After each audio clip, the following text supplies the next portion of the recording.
Hello, listeners. This is Labor Know Your Rights podcast. I'm your host, Dave. This is Lamar Lane, Director, National Capital Region. This podcast is brought to you by the National League of Justice and Security Professionals, where the member comes first.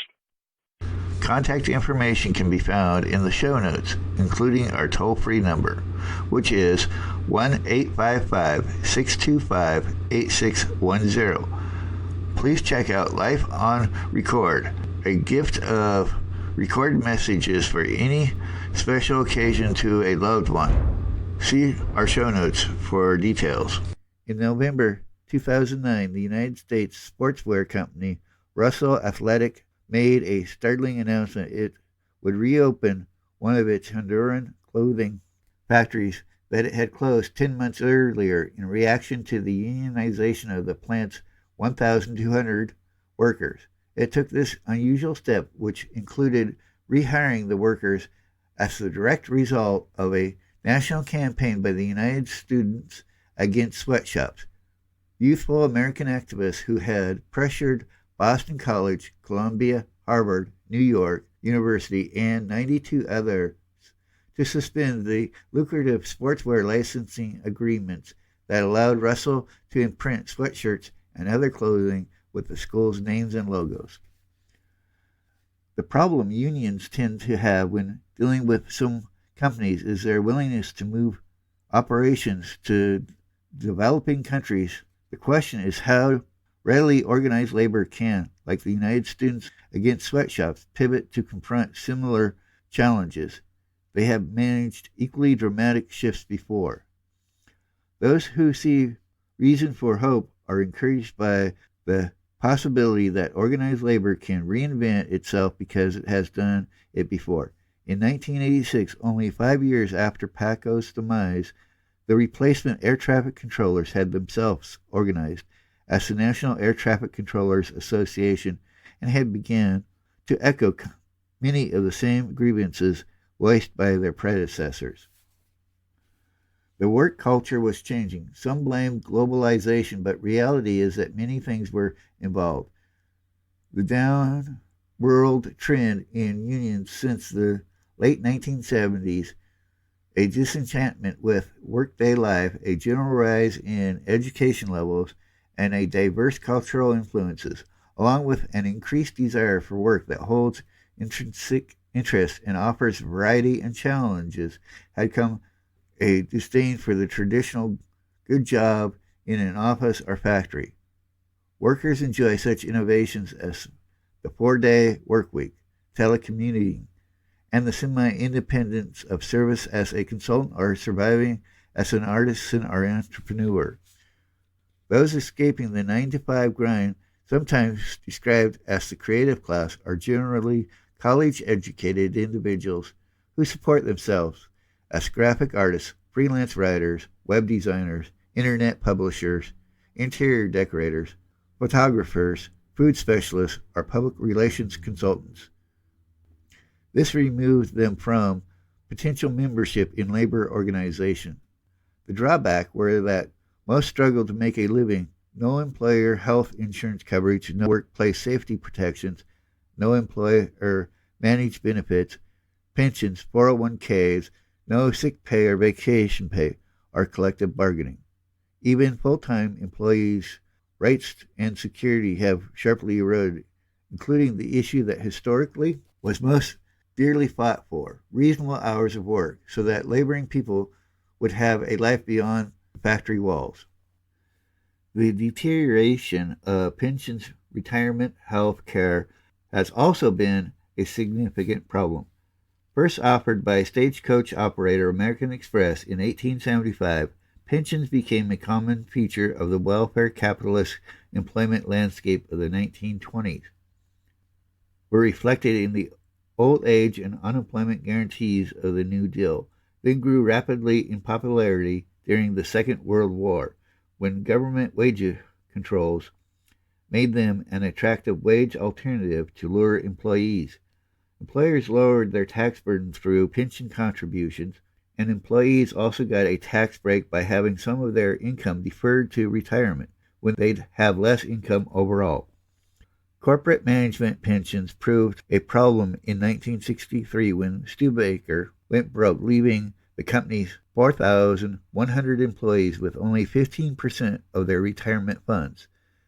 This set off alarms spreading nationwide, leading to the passage in the 1974 of the Employee Retirement Income Security Act, ERISA, which mandated that firms have enough money on hand to cover their pension obligations. This led to a decrease in corporate managed pensions. They fell from 115,000 in 1985 to 31,000 in 2005. The 1990s bull market proved an ideal time to sell employees on another retirement innovation, the 401k account, which allowed the employer to shift responsibility to what is called a defined contribution plan, in which both employer and employee contribute to investment funds that are essentially managed by the employee. This account system required less of a contribution by the employer, saving them millions of dollars a year. Reality was far different. Employees were bad investors, putting it all on aggressive but risky stock investment, only in their employer's stock, losing it all when the company tanked, taking it all out when they changed jobs. Then in 2001 and 2008, holders of these accounts learned that the value of even solid stocks and bonds portfolios can diminish or disappear overnight. All of this pension change and increase in health care costs to individuals made retirement less possible. Not working became unaffordable. Organized labor shares with environmentalism the willingness to challenge the actions of industry, but as in the AUW fuel efficiency controversy, the two do frequently lock horns over the impact of environmental regulations on jobs and economic growth. The AUW gave a modest financial contribution to the first Earth Day, appearing sympathetic to the environment concerns, siding with Congress in 1975 to raise auto fuel efficiency standards. The union did an abrupt about-face when data suggested the new standards were impeding the sale of Detroit cars. The big three automakers and the UAW were equally alarmed when Democrats Bill Clinton and Al Gore ran for the White House in 1992, vowing to address the fuel efficiency issue. Clinton, an Arkansas native, was little known to auto workers, but Gore had recently published a popular book, Earth in the Balance, warning the effect the internal combustion engine had on global warming. The Republican Bush quail ticket played on the UAW's fears. Once Clinton was elected, the UAW lobbied him hard not to act rashly on fuel efficiency. Clinton, deferring legislative action, instead established a task force to examine the next generation of American automobiles. And after Republicans seized control of Congress in 1994, fuel reforms became more or less a dead letter. In 1997, when the Clinton administration was preparing for international global climate change talks in Kyoto, the UAW again cautioned the president against commitments that would unfairly hamstring the United States auto industry and possibly result in layoffs. The conflict was not limited to the UAWs, but extended to their unions like those in the construction industry. With the advent of green technology in building and energy design, as well as the initiation of forest stewardship programs by environmental groups like the Natural Resources Defense Council, NRDC, the argument that doing right by the environment costs people their jobs has lost some of its former intensity. And in many urban areas, progressive forces have joined with labor to advocate for manufacturing retention to save jobs. As far as organized labor occasional resistance to environmental reform, it's worth noting that it generally pales in scope compared to the well-oiled reaction of the corporations and their conservative handmaidens. Full-time business lobbyists like the Chamber of Commerce and issue-oriented conservative front groups such as the Alliance for Responsible CFC Policy, the Coalition for Vehicle Choice, or Nevadans for Fair Fuel Economy Standards. Labor must involve global networks or coalition of wage earners to match the power of transnational firms, and that will require nothing less than new ways of thinking and new means of coordination. Much as the release of industrial chemicals into the atmosphere by one nation impacts the residents of all nations, so do the wages paid textile workers in Honduras or Indonesia bear on the lives of textile mill employees in northern Mexico or North Carolina. What the United Students Against Sweatshops demonstrated in 2009 by successfully addressing the unfair treatment of foreign workers was the potential strength and unity of workers coordinating across national borders. How does one organize labor under global circumstances? When the political, social, and economic context in which men and women and children go to work each day, the wages they receive, the protections they enjoy, are so dissimilar, how would one begin to write some sort of global Wagner Act, an international baseline of workers' rights, let alone enact and enforce it? Well, in the 1990s, international trade pacts were negotiated with inadequate attention given to labor and environmental concerns.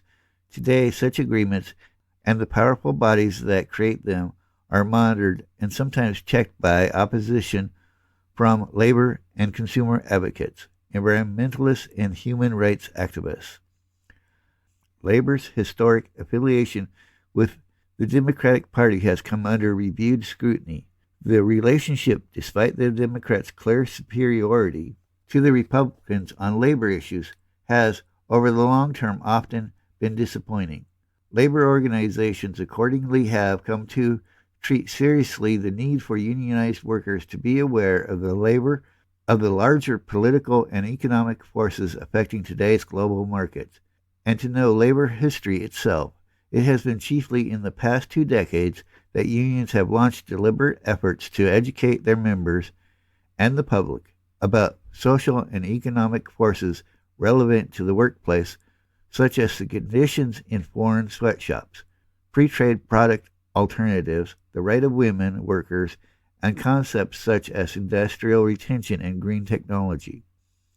This isn't to imply that people need indoctrination or to be taught new slogans, but rather that the use of unions' programmatic dollars on member education regarding labor issues is essential, because almost all labor industrial conflicts have an international aspects. The most advanced unions now involve many of their departments organizing research, political action, and public relations, education, legal, health and safety, and corporate affairs in diverse strategies. In turn, these strategies forge effective links with overseas partners, coordinate industrial actions, lobby governments, take legal action, and simultaneously publicize all this activity in more than one country. However, activists hoping to work cooperatively with their counterparts in developing nations will need to be mindful of the negative impression left by decades of American labor's harmful meddling. The conspiring of J. Lovestone and the CIA, USAID's U.S. Agency for International Development, USAID, training programs, and the undermining labor union and whole governments. The question of how labor organizes has itself been the focus in recent years of the Employer Free Choice Act, also known as FECA, legislation which has languished in Congress. Labor wants a card check system that will allow workers to simply sign a card stating they want union representation, at which point an employer would have to recognize and bargain with the union that a majority of the workers have chosen. It would replace the existing arrangements, often abused by management in which an NLRB election to certify a union is held once 30% of the workers sign cards expressing a desire for a union representation. Such elections are scheduled at the employer's discretion, allowing opportunity for management to propagandize against unionization and harass or even fire labor organizers. While such firings are illegal, employers know only too well that the process by which unfairly terminated workers must seek reinstatement under the National Labor Relations Act is nearly hopeless. In 2010, the Bureau of Labor Statistics report that indicated union members tend to earn more than non-union workers. Labor Secretary Hilda Solis suggested that enacting EFCA would have the salutary effect of enabling more American workers to access the benefits of union membership, although in comments suggestive of a deeply entrenched opposition, J. Justin Wilson, managing director of the business-supported Center for Union Facts, quickly dismissed the idea that unionized employees are better paid, terming membership in unions an outdated concept for most workers, Americans, and relic of Depression-era labor management relations. The labor movement uniquely embodied a vision, a generosity of spirit, and the political courage to rescue society from selfishness, exploitation, and organized violence. Now belongs to history, and for every expression of faith in the universal and timeless nature of worker solidarity, there stands an illustration of its opposite, the eternalness of labor exploitation and abuse. Hispanic women suffer conditions and indignities in textile sweatshops in Los Angeles today that would be entirely recognizable to the Yiddish-speaking garment workers of the Lower East Side in 1909, or even to the New England mill hands who entrusted their energy and youth to the low miracle.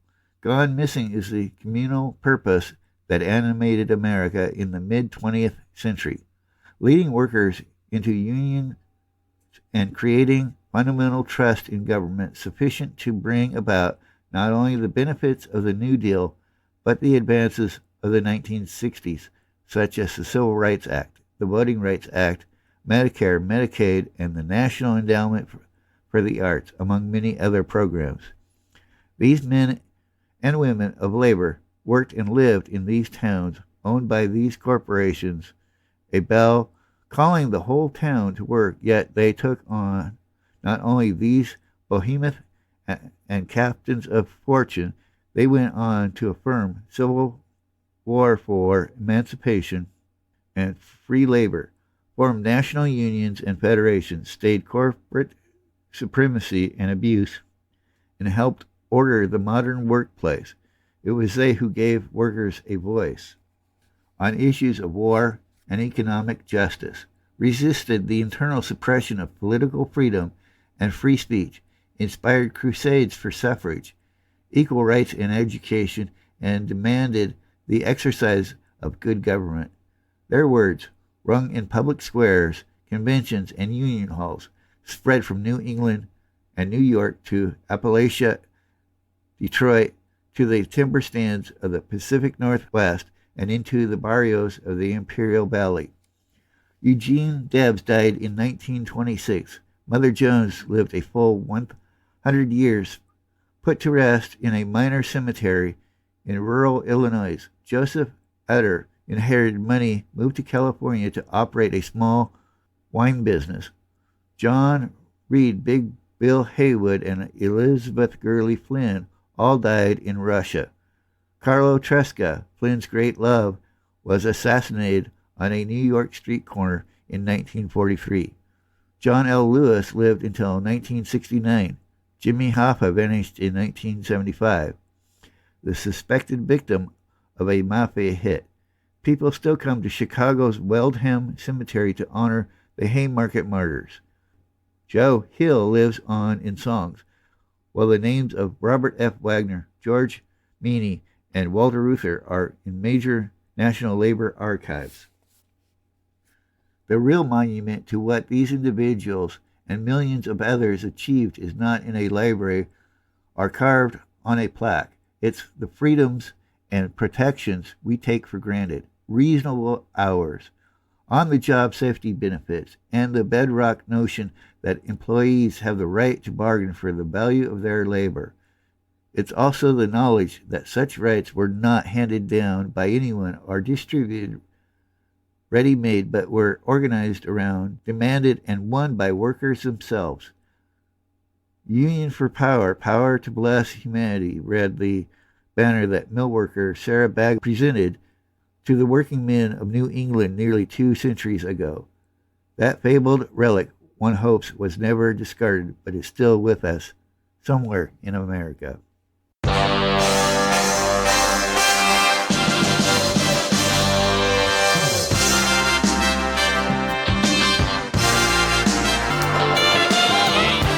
And to wrap this one up, this is Ron Michael, president of the NLJSP, the National League of Justice and Security Professionals, where the member comes first.